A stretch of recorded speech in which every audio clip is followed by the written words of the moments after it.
صلو علی الحبیب صلی اللہ علی محمد صلی اللہ علیہ وسلم۔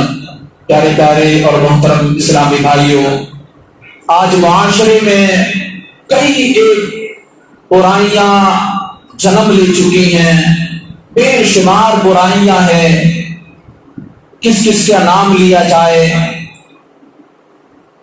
لوگ پوچھتے ہیں کہ فلاں نے ہمارے ساتھ میں دغا بازی کی ہے، وہ فلاں ہمارا رشتہ دار ہے، بڑا قریب ہے، اور یوں ہم کو ستاتا، تڑپاتا اور دل دکھاتا ہے، برا سلوک کرتا ہے۔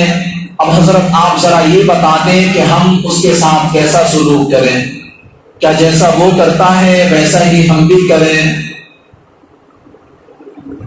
تو وہ اسلامی بھائی سنیں، ان کے تعلق سے یوں فرمایا گیا کہ اگر کوئی آپ کے ساتھ برائی کے ساتھ پیش آئے تو آپ اس کے ساتھ اچھائی کے ساتھ پیش آئیں۔ انشاءاللہ اس کے مثبت نتائج دیکھ کر آپ کا کلیجہ ضرور ٹھنڈا ہوگا۔ یقیناً وہ لوگ بڑے خوش نصیب ہیں جو اینٹ کا جواب پتھر سے دینے کی بجائے ظلم کرنے والے کو معاف کرتے اور برائی کو بھلائی سے ٹالتے ہیں۔ برائی کو بھلائی سے ٹالنے کی ترغیب دیتے ہوئے خدائے رحمان عز و جل کا فرمان علی شان ہے، ادفع بالتی ہی احسن فاذا الذی بینک وبینہ عداوۃ کأنہ ولی حمیم۔ اے سننے والے، برائی کو بھلائی سے ٹال، جبھی وہ کہ تجھ میں اور اس میں دشمنی تھی، ایسا ہو جائے گا جیسا کہ گہرا دوست میرے تمہارے نبی محمد عربی صلی اللہ علیہ وسلم نے حضرت سیدنا عقبہ بن عامر رضی اللہ تعالیٰ عنہ سے ارشاد فرمایا، اے عقبہ بن عامر، جو تم سے ناتا توڑے تم اس سے ناتا جوڑو، جو تمہیں محروم کرے تم اسے عطا کرو، اور جو تم پر ظلم کرے تم اسے معاف کرو۔ یاد رکھیے، برائی کا بدلہ برائی سے دینا آسان ہے، یہ کوئی کمال نہیں۔ کمال تو یہ ہے کہ انسان برائی کا بدلہ اچھائی سے دے، جیسا کہ حضرت سیدنا شیخ صاحبی رحمت اللہ تعالی علیہ ارشاد فرماتے ہیں، بدی کا بدلہ بدی سے دینا تو آسان ہے، اگر تم مرد ہے تو برائی کرنے والے کے ساتھ بھلائی کر، یہ کمال کی بات ہے۔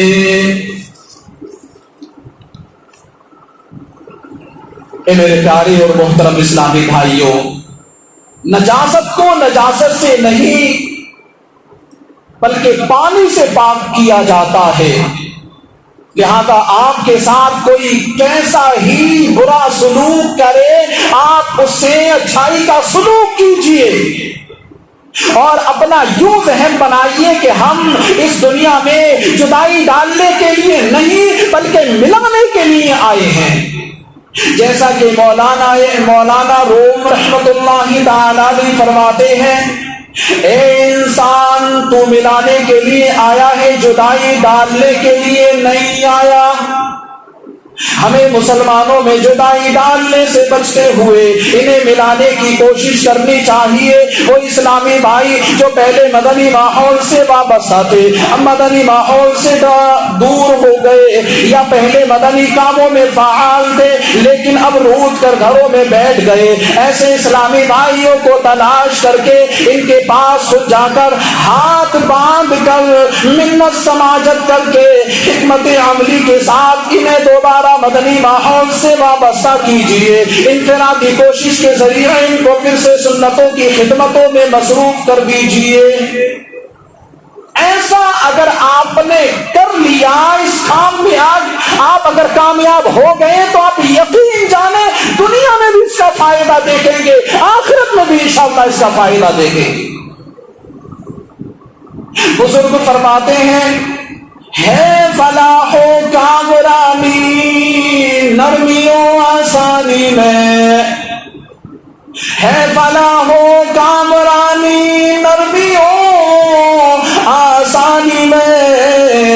ہر بنا کام بگڑ جاتا ہے نادانی میں. ہر مسلمان کو چاہیے ایک دوسرے کے ساتھ اچھا سلوک کرے، خواہ کوئی کتنا ہی ستائے، دل دکھائے، ظلم ڈھائے، عفو درگزر سے کام لیتے ہوئے اس کے ساتھ محبت بھرا سلوک کرنا چاہیے کہ یہی ہمارے آقا مدینے والے مصطفیٰ صلی اللہ تعالی علیہ وآلہ وسلم کی سنت ہے. ام المومنین حضرت سیدتنا عائشہ صدیقہ رضی اللہ تعالی عنہا بیان کرتی ہیں رسول پاک صلی اللہ علیہ وسلم نہ تو عادتاً بری باتیں کرتے تھے اور نہ تکلفاً اور نہ بازاروں میں شور کرنے والے تھے اور نہ ہی برائی کا بدلہ برائی سے دیتے تھے، بلکہ آپ صلی اللہ علیہ وسلم معاف کرتے اور درگزر سے کام لیا کرتے تھے. واقعی جو پیارے آقا صلی اللہ علیہ وسلم سے محبت کرتا ہے، ان کی سنتوں پر عمل کرتا ہے، ان کے طریقے پر چلتا ہے، اس کی دنیا بھی سنور جاتی ہے اور اس کا آخرت میں بھی انشاءاللہ بیڑا پار ہوگا. کاش ہمارے اندر بھی یہ جذبہ پیدا ہو جائے کہ ہم بھی اپنی ذات اور اپنے نفس کی خاطر غصہ کرنا چھوڑ دیں اور برائی کا بدلہ برائی کے ساتھ دینے کی بجائے اچھائی کے ساتھ دینے والے بن جائیں. کہ یہی ہمارے بزرگان دین رحمہم اللہ المبین کا بھی طریقہ رہا ہے. جیسے کہ اعلیٰ حضرت رحمت اللہ تعالی علیہ کہ ایک بار میرے آقا اعلیٰ حضرت رحمت اللہ تعالی علیہ کی خدمت میں جب ڈاک پیش کی گئی تو بعض خطوط مغلظات یعنی گندی گالیوں سے بھرے ہوئے تھے. معتقدین برہم ہوئے، غصے میں آ گئے کہ ہم ان لوگوں کے خلاف مقدمہ دائر کریں گے. امام اہل سنت مولانا شاہ امام احمد رضا خان رحمت اللہ علیہ نے ارشاد فرمایا جو لوگ تعریفی خطوط لکھتے ہیں، لکھ کر بھیجتے ہیں، پہلے ان کو جاگیریں عطا کی جائیں. جنہوں نے تعریفی کلمات لکھ کر کے میرے پاس خطوط بھیجے ہیں، پہلے ان کو جاگیریں عطا کی جائیں، ان کو انعامات سے مالا مال کیا جائے، اس کے بعد میں آپ ان کے خلاف کارروائی کیجیے گا. اللہ اکبر. اعلیٰ حضرت رحمت اللہ تعالی علیہ کا مطلب یہ تھا کہ جب تعریف کرنے والوں کو تو انعام دیتے نہیں تو پھر برائی کرنے والوں کا بدلہ کیوں، ان کے خلاف کارروائی کیوں. احمد رضا کا تازہ گلستان ہے آج بھی، خورشید علم ان کا درخشاں ہے آج بھی، سب ان سے جلنے والوں کے گل ہو گئے چراغ، احمد رضا کی شمع فروزہ ہے آج بھی. شیخ طریقت امیر اہل سنت بانی دعوت اسلامی حضرت علامہ مولانا ابو بلال محمد الیاس اتار قادری رضوی دامت برکاتہ العالیہ ترغیب و تحریض کے طور پر ایک واقعہ بیان کرتے ہوئے فرماتے ہیں ایک مرتبہ میرا ایک پڑوسی کسی نہ کردہ خطا کی بنا پر صرف اور صرف غلط فہمی کے سبب مجھ سے سخت ناراض ہو گیا اور بفر کر مجھے ڈھونڈتا ہوا شہید مسجد کھارا گرد پہنچا. میں وہاں موجود نہ تھا بلکہ کہیں بیان کے لیے گیا ہوا تھا. لوگوں کے بقول اس شخص نے مسجد میں نمازیوں کے سامنے میرے بارے میں سخت کلامی کا اظہار کیا اور کافی شور مچایا. اعلان کیا کہ میں الیاس قادری کے کارناموں کا بورڈ چڑھاؤں گا اور ان دنوں میں میرے گرد اسلامی بھائیوں کا ایک حلقہ تھا، لیکن پھر بھی میں نے کوئی انتقامی کارروائی نہ کی اور ہمت بھی نہ ہاری، اپنے مدنی کاموں میں ذرہ برابر بھی پیچھے نہ ہٹا. اللہ اکبر.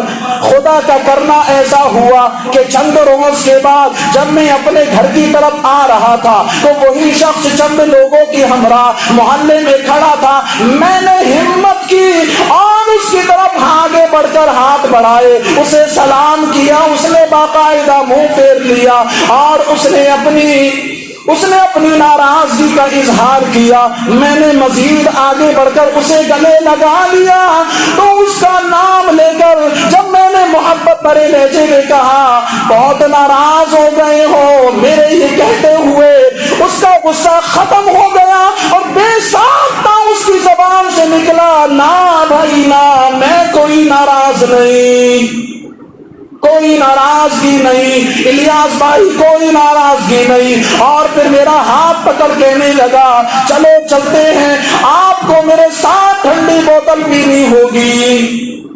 یہ تھا اچھائی کا صلہ کہ جب انہوں نے سنت کے مطابق قدم کو آگے بڑھایا تو اللہ پاک نے اس کا ثمرہ بھی عطا فرما دیا۔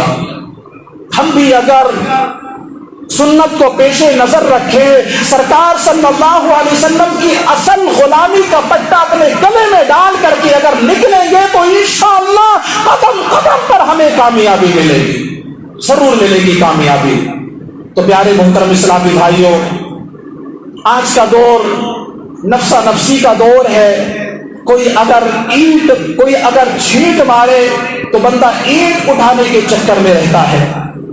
یہ سب لا علمی کی وجہ ہے، علم سے دوری کی وجہ ہے، سنتوں سے دوری کی وجہ ہے، ورنہ مذہب اسلام تو بڑا پاکیزہ مذہب ہے۔ یہ تو ہمیں یہ سکھاتا ہے کہ تم ہر حال میں، چاہے وہ تمہارا قریبی رشتہ دار ہو، دور کا رشتہ دار ہو، پڑوسی ہو، تمہارا دینی بھائی ہو، ہر ایک کے ساتھ درگزر کا معاملہ کرو۔ اگر تم اسے اپنا لو گے تو یقین جانو کہ قدم قدم پر کامیابی تمہارا قدم چومے گی۔ آپ نے سنا ہوگا کہ پہلے جو لوگ تھے ان کے کارناموں کو دیکھ کر لوگ کلمہ پڑھ لیا کرتے تھے، لوگ کلمہ پڑھ کر کے مسلمان ہو جایا کرتے تھے۔ تو کیا وجہ تھی؟ وجہ یہی تھی کہ وہ مصطفیٰ کریم صلی اللہ علیہ وسلم کے سچے غلام تھے۔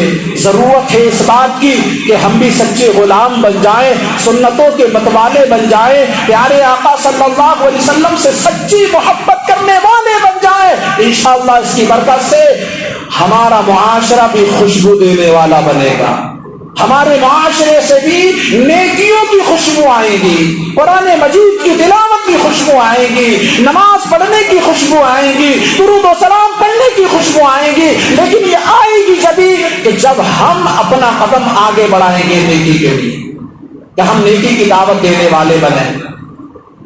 تو پیارے اسلامی بھائیوں،